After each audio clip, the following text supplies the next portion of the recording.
Hello friends. स्वागत है आपका हमारे यूट्यूब चैनल आर के हिंदी कहानियों में। आज की कहानी है रिश्तों का सच।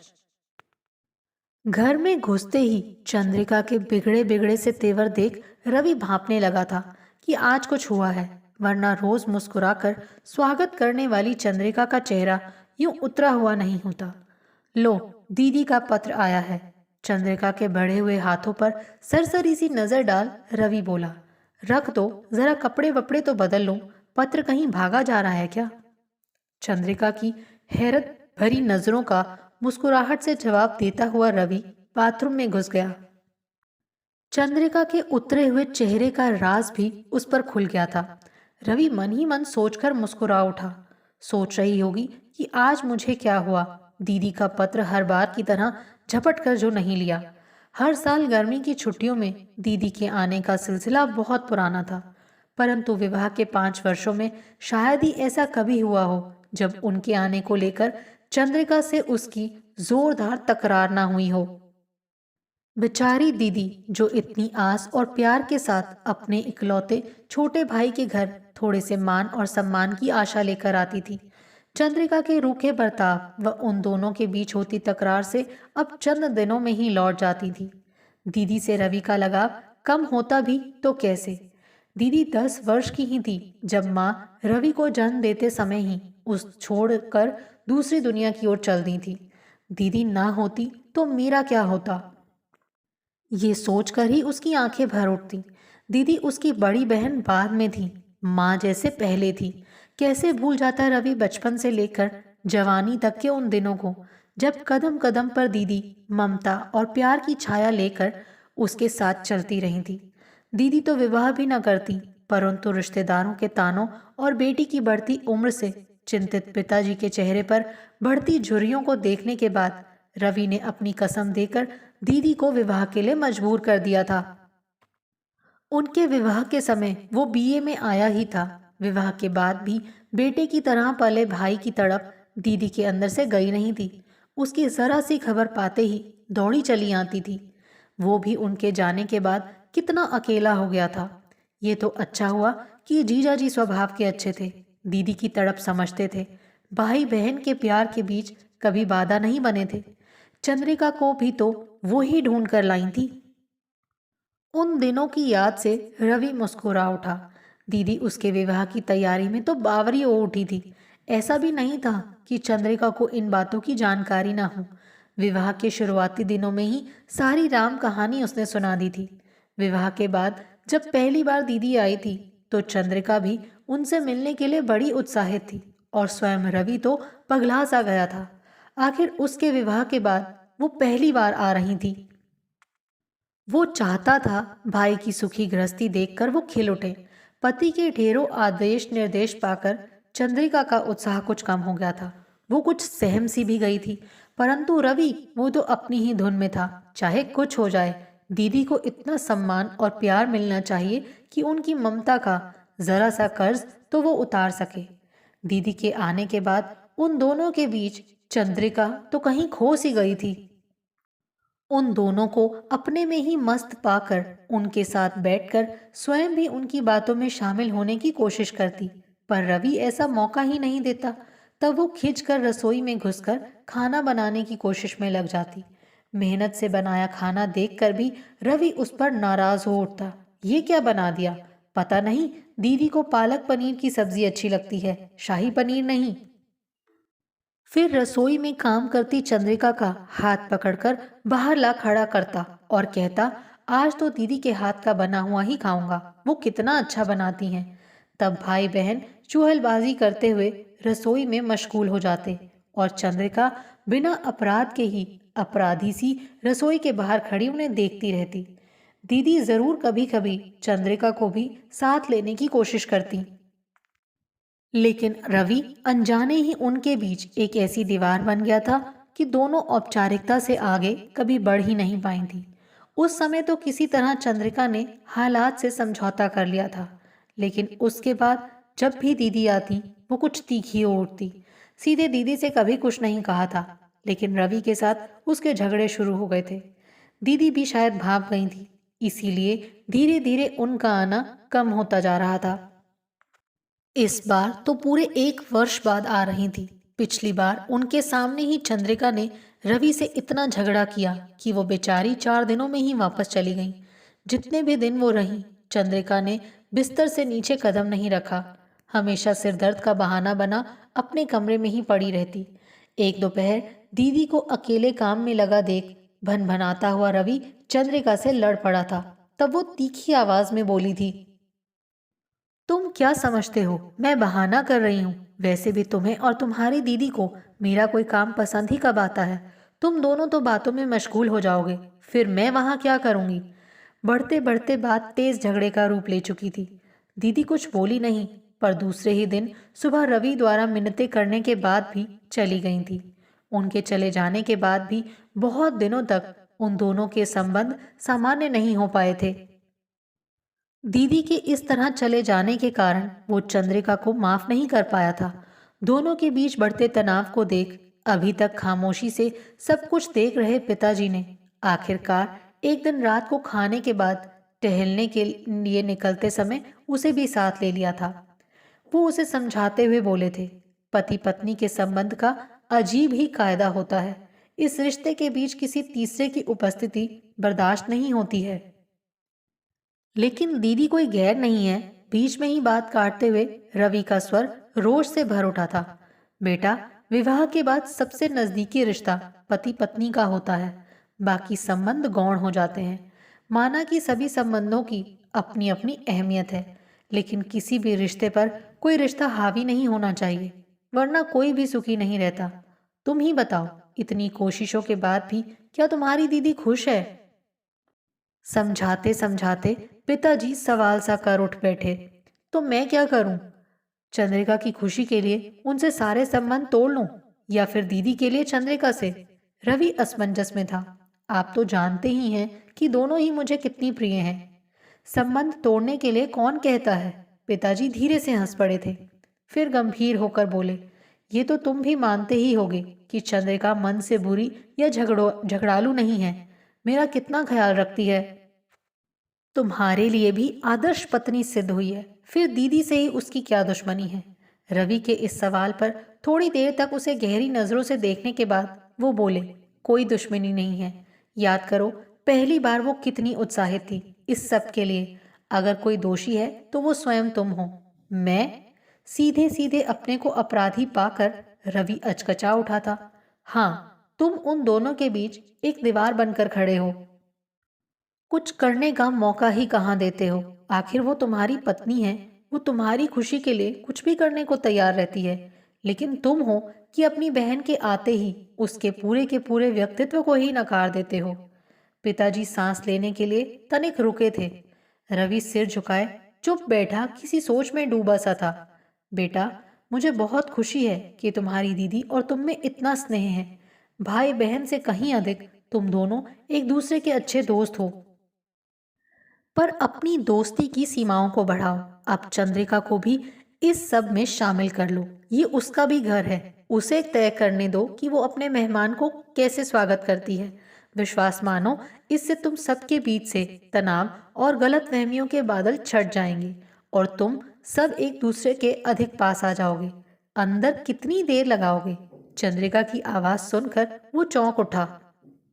अरे, इतनी देर से मैं बाथरूम में ही बैठा हूँ। झटपट नहाकर वो बाहर निकल आया। चाय और गर्मा गर्म नाश्ते की प्लेट उसका इंतजार कर रही थी। इस दौरान वो खामोश ही रहे। जूठे कप व प्लेटें समेटती चंद्रिका की हैरत ये देख और बढ़ गई कि रवि पत्र को हाथ लगाए बगैर ही एक पत्रिका पढ़ने लगा है। तुम्हारी तबीयत तो ठीक है? चंद्रिका का चिंतित चेहरा देखकर अपनी हंसी को रवि ने मुश्किल से रोका। हाँ, ठीक है। क्यों? फिर अभी तक दीदी का पत्र क्यों नहीं पढ़ा? चंद्रिका के सवाल के जवाब में वो लापरवाही से बोला, तुमने तो पढ़ा ही होगा, खुद ही बता दो क्या लिखा है। वो कल दोपहर की गाड़ी से आ रही हैं। अच्छा, कहकर वो फिर पत्रिका पढ़ने में मशगूल हो गया। कुछ देर तक चंद्रिका वहीं खड़ी उसे गौर से देखती रही, फिर कमरे से बाहर निकल गई। दूसरे दिन रविवार था।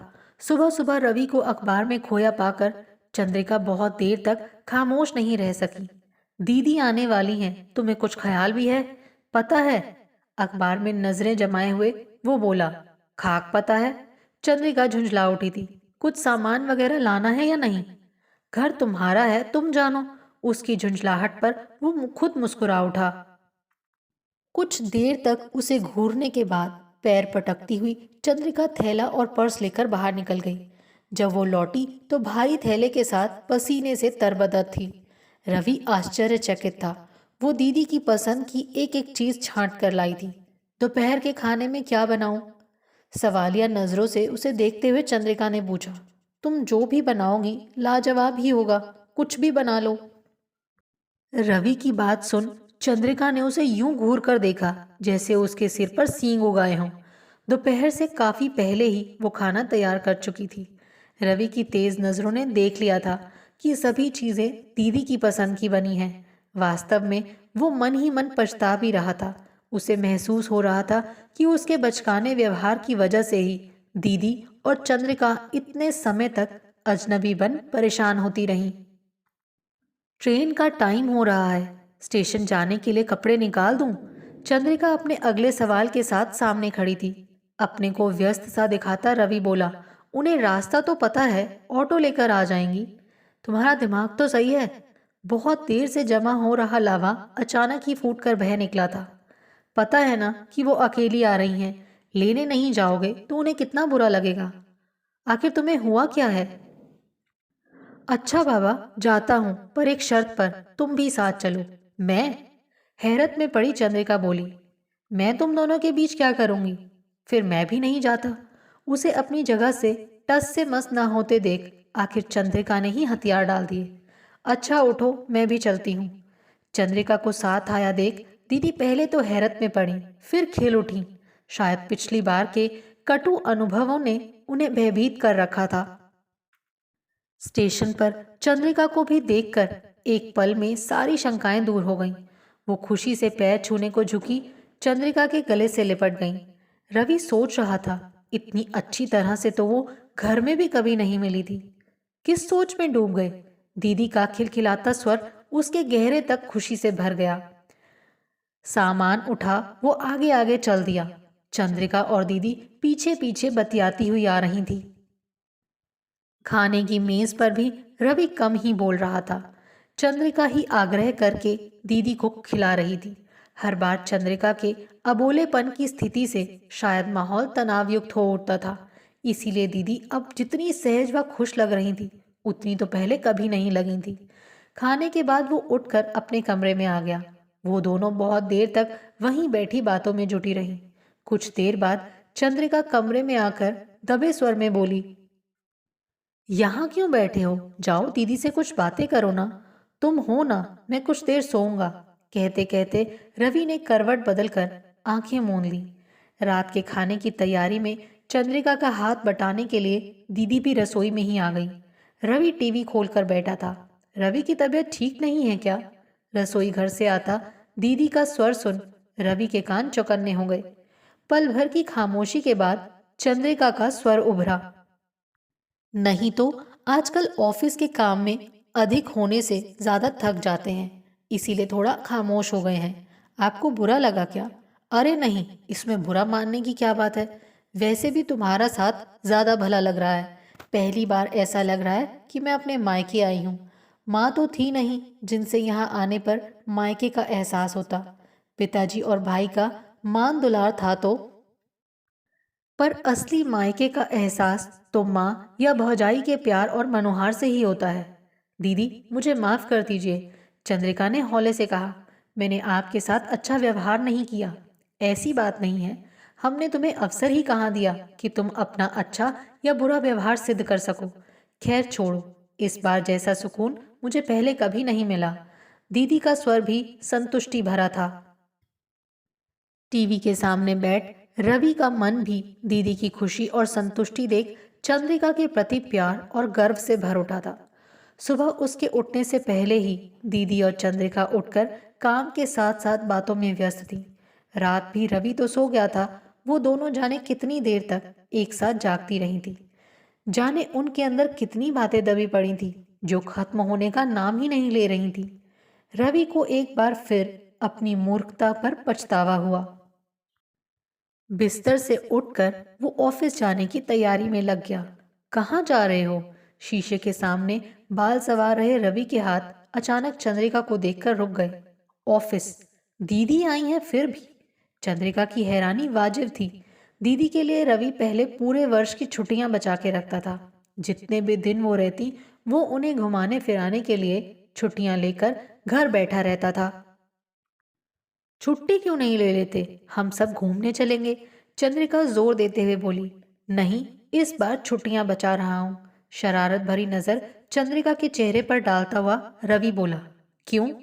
चंद्रिका के सवाल के जवाब में उसने उसे अपने पास खींच लिया।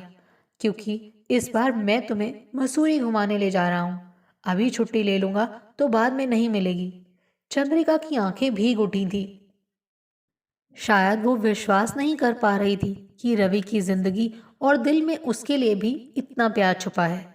अपने को संभाल आंखें पोंछती हुई वो लाड भरे स्वर में बोली, मसूरी जाना क्या दीदी से अधिक जरूरी है? मुझे कहीं नहीं जाना, तुम्हें छुट्टी लेनी ही पड़ेगी। अच्छा, ऐसा करता हूँ, सिर्फ आज की छुट्टी ले लेता हूँ, वो समझौते के अंदाज में बोला। लेकिन इसके बाद जितने दिन भी दीदी रहेंगी, तुम ही उनके साथ रहोगी। मैं अकेले? चंद्रिका घबरा रही थी। मुझसे फिर कोई गलती हो गई तो क्या उसे सुधार लेना? मुझे तुम पर पूरा विश्वास है। मन ही मन सोचता जा रहा था रवि। मैं भी तो अपनी गलती ही सुधार रहा हूँ। वो रवि की प्यार और विश्वास भरी निगाहों को पल भर देखती रही, फिर हंसकर बोली, अच्छा अब छोड़ो, चलकर कम से कम आज की पिकनिक की तैयारी करूं। दीदी पूरे 15 दिनों के लिए रुकी थी। चंद्रिका और उनके बीच संबंध मधुर हो गए थे। इस बार पिताजी भी अधिक खुश नजर आ रहे थे। दीदी के जाने का दिन जो जो नजदीक आ रहा था, चंद्रिका उदास होती जा रही थी। आखिरकार जीजा जी के बुलावे के पत्र ने उनके लौटने की तारीख तय कर दी। दौड़ी दौड़ी चंद्रिका बाजार जाकर दीदी के लिए साड़ी और जी के लिए कपड़े खरीद लाई थी। तरह तरह के पापड़ और अचार दीदी के मना करने के बावजूद उसने बांध दिए थे। शाम की ट्रेन थी। चंद्रिका दीदी के साथ के लिए तरह तरह की चीजें बनाने में व्यस्त थी। रवि सामान पैक करती दीदी के पास आ बैठा। दीदी ने मुस्कुराकर उसकी तरफ देखा। अब तुम कब आ रहे हो चंद्रिका को लेकर? आऊंगा दीदी, जल्द ही आऊंगा। बैठी हुई दीदी की गोद में वो सिर रखकर लेट गया था। तुम नाराज तो नहीं होना? किस लिए? उसके बालों में हाथ फेरती हुई दीदी एकाएक ही उसकी बात सुनकर हैरत में पड़ गई। मैं तुम्हारे साथ पहले जितना समय नहीं बिता पाया ना? रवि बोला। नहीं रे, बल्कि इस बार मैं यहाँ जितना खुश रही हूँ उतनी पहले कभी नहीं रही। चंद्रिका के होते मुझे किसी भी चीज़ की कमी महसूस नहीं हुई। एक बात बताऊं, मुझे बहुत डर लगता था। तेरे इतने प्यार जताने के बाद भी लगता था मेरा भाई मुझसे अलग हो जाएगा। कभी कभी सोचती शायद मेरे आने की वजह से ही चंद्रिका और तुम्हारे बीच झगड़ा होता है। तुझे देखने के लिए मन न तड़पता तो शायद यहाँ कभी आती ही नहीं। चंद्रिका के इस बार के अच्छे व्यवहार ने मुझे एहसास दिलाया है कि भाई तो अपना होता है, पर भौजाई को अपना बनाना पड़ता है, क्योंकि अगर वो अपनी ना बने तो धीरे धीरे भाई भी पराया हो जाता है। आज मैं सुकून महसूस कर रही हूँ।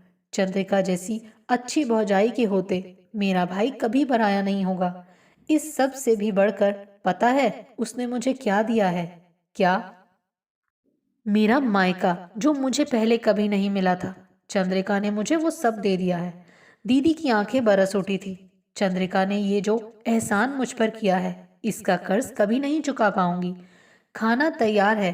चंद्रिका कब कमरे में आई पता नहीं चला, लेकिन उसकी भीगी भीगी आंखें बता रही थी कि वो बहुत कुछ सुन चुकी थी। गर्व से निहारती रवि की आंखों में झांक चंद्रिका बोली, कैसे भाई हो? पता नहीं, आज सुबह से दीदी ने कुछ नहीं खाया। चलो, खाना ठंडा हो रहा है। दीदी को ट्रेन में बिठा रवि उनका सामान व्यवस्थित करने में लगा हुआ था। चंद्रिका दीदी के साथ ही बैठी उन्हें दशहरे की छुट्टियों में आने के लिए मना रही थी। हमेशा उतरे मुंह से वापस होने वाली दीदी का चेहरा इस बार चमक रहा था।